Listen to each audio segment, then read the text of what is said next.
Trigonometry में only समकोण त्रिभुज का पढ़ाई करते हैं। अगर कोई त्रिभुज दिया हुआ है तो पहले उसको समकोण त्रिभुज के उसमें समकोण त्रिभुज को ढूंढेंगे और तभी हम त्रिकोणमिति को अप्लाई कर सकते हैं। त्रिकोणमिति को अप्लाई करने के लिए समकोण त्रिभुज का उपयोग करते हैं।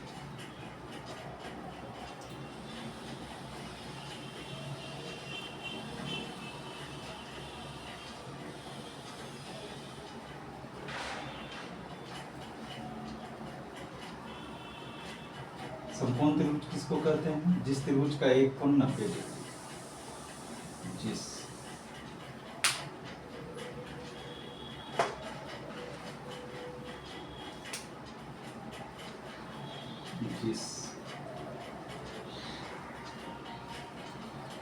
त्रिभुज का एक कोण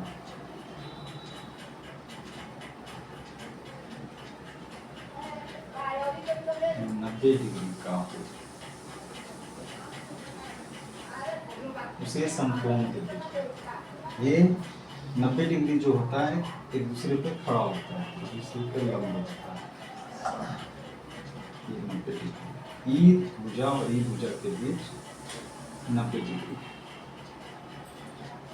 तो समकोण त्रिभुज में हम कोण और भुजा का संबंध बताते हैं। सपोज ये कोण अगर लेते हैं, ये कोण, तो ये तो समकोण त्रिभुज है, ये तो 90 डिग्री फिक्स है। अगर हमको ये कोण पता है ये 20 डिग्री है तो ये 70 डिग्री होगा। अगर हमको ये 10 डिग्री है तो ये 80 डिग्री होगा। मतलब ये कंफर्म, ये तो फिक्स है। चेंज ये दोनों हो रहा है ना। तो इसीलिए हमको अगर ये हमको 30 डिग्री पता है तो ये हम बता सकते हैं ये 60 डिग्री होगा। यानी एक कोण पता हो जाने से हमको तीनों कोण का वैल्यू हमको पता चल जाएगा। तो इसीलिए हमको समकोण त्रिभुज में एक कोण ही मालूम होना काफी होता है। इसको हम मान लेते हैं थीटा, तो ये हो जाएगा 90 माइनस थीटा। अगर हमको एक कोण पता है तो बस केवल इसी कोण से हम सारे भुजाओं का संबंध ज्ञात कर सकते हैं। तो कोण और भुजाओं के संबंध को ही त्रिकोणमितीय अनुपात कहते हैं। त्रिकोणमितीय अनुपात, त्रिकोणमितीय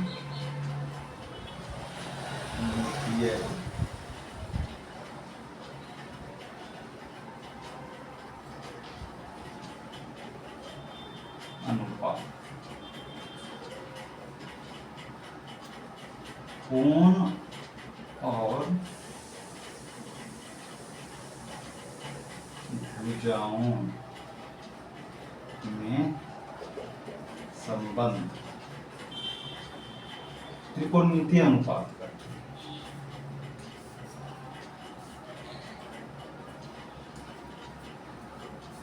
तो त्रिकोणमितीय अनुपात का मतलब हो गया कोण और भुजाओं में संबंध। तो अगर ये थीटा है और तो थीटा के सामने वाला जो भुजा होता है, ये रेखाखंड कोई ए से बी क्या है? त्रिभुज तीन भुजाओं से बना है। ए से बी ए बी से सी बी सी और ए से सी ए सी। ये भुजा ए बी, ये भुजा बी सी और ये भुजा ए सी या सी। इसको हम बी ए कह सकते हैं या ए बी कह सकते हैं, इसको बी सी कह सकते हैं, सी बी कह सकते हैं, इसको ए सी कह सकते हैं, सी ए कह सकते हैं। तो थीटा का जो सामने वाला भुजा है, ये वाला भुजा, उसको हम लोग लंब कहते हैं। इस त्रिकोणमिति थीटा के सामने वाला भुजा को लंब कहते हैं। 90 डिग्री के सामने वाला भुजा को हम लोग कर्ण कहते हैं। लंब को हम लोग पी से परपेंडिकुलर इसको एच से डिनोट करते हैं हाइपोटेनस। अब बाकी जो तीसरी भुजा बचा है ना, तीसरी भुजा को आधार कहते हैं, जिस पर कर्ण और लंब दोनों होता है। आधार किसको कहते हैं? जिस भुजा पर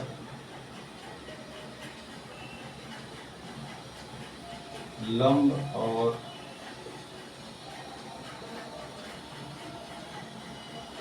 कर्ण स्थित, जिस भुजा पर लंब, इस भुजा पर लंब भी है और इस भुजा पर, जिस भुजा पर दोनों स्थित होता है उसको आधार कहते हैं। तीसरी भुजा आधार। तो पहला पॉइंट, थीटा के सामने वाला को लंब कहते हैं, 90 डिग्री के सामने वाला भुजा को कर्ण कहते हैं, और तीसरी भुजा, जिस भुजा पर लंब और कर्ण स्थित होता है उसको आधार कहते हैं, और उसको बी से डिनोट करते हैं। बी, लंब, कर्ण, आधार। पहले ये समझना जरूरी होता है लंब किसको कहते हैं। थीटा के सामने वाला भुजा को लंब कहते हैं। कर्ण किसको कहते हैं? 90 डिग्री के सामने वाला भुजा को कर्ण कहते हैं। इसी को हम लोग, कर्ण को हाइपोटेनस, आधार को बेस और लंब को परपेंडिकुलर, इसीलिए इसको P से लिखते हैं, इसको H से लिखते हैं और इसको B से लिखते हैं।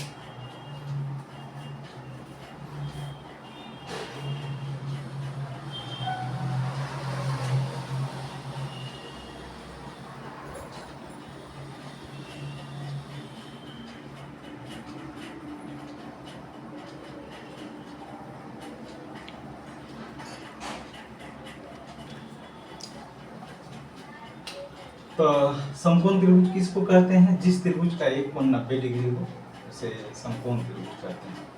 तो यहाँ संबंध किस तरह से हम लोग देखते हैं, जैसे ये लंब है और ये कर्ण, इसको लंब कहते हैं, इसको कर्ण कहते हैं, इसको आधार कहते हैं। अगर थीटा इधर है तो थीटा के सामने वाला ये भुजा तो लंब ये हो जाएगा, कर्ण ये हो जाएगा, और जिस पर लंब और कर्ण स्थित होता है वो आधार हो जाएगा, तो आधार ये बन जाएगा। तो अभी फिलहाल लंब ये है, कर्ण ये है और आधार BC। तो लंब और कर्ण का जो अनुपात है, लंब और कर्ण का जो अनुपात है ना, उसको कहते हैं थीटा, साइन थीटा। उसका नाम हम लोग साइन थीटा रखेंगे। अगर थीटा है तो लंब कर्ण का अनुपात साइन हो गया, इसको साइन थीटा कहते हैं। लंब कर्ण के अनुपात को साइन थीटा से डिनोट करते हैं।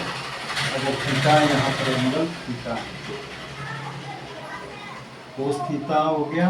आधार और कर्ण का संबंध, आधार और कर्ण के अनुपात को हम कोस थीटा कहते हैं। तीसरा हो गया टेन थीटा। ये लंब और आधार, लंब और आधार के, इधर सबको बाहर लिखते हैं, लंब और आधार के अनुपात को टेन थीटा कहते हैं। तो हम लोग पढ़ेंगे क्या?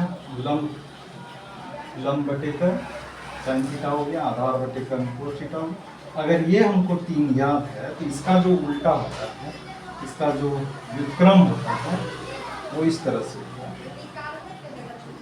अब जो हम लिख रहे हैं इसका व्युत्क्रम लिख रहे हैं। साइन थीटा का व्युत्क्रम क्या होता है? Cosec theta. ये हो गया कर्ण बटे,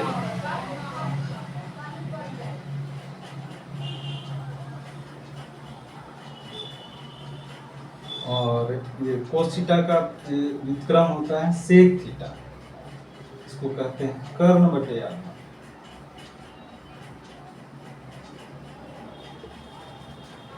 और ये हो गया टेन थीटा का जो व्युत्क्रम होता है उसको कोट थीटा कहते हैं। ये हो गया आधार बटे लंब।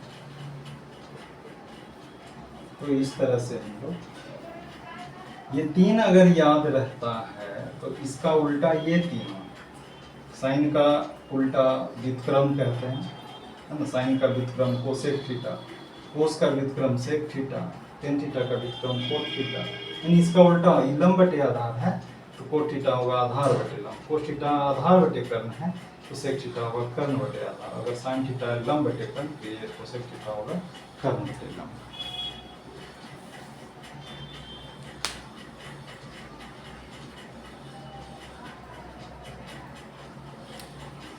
सबसे पहले इसको याद रखना है।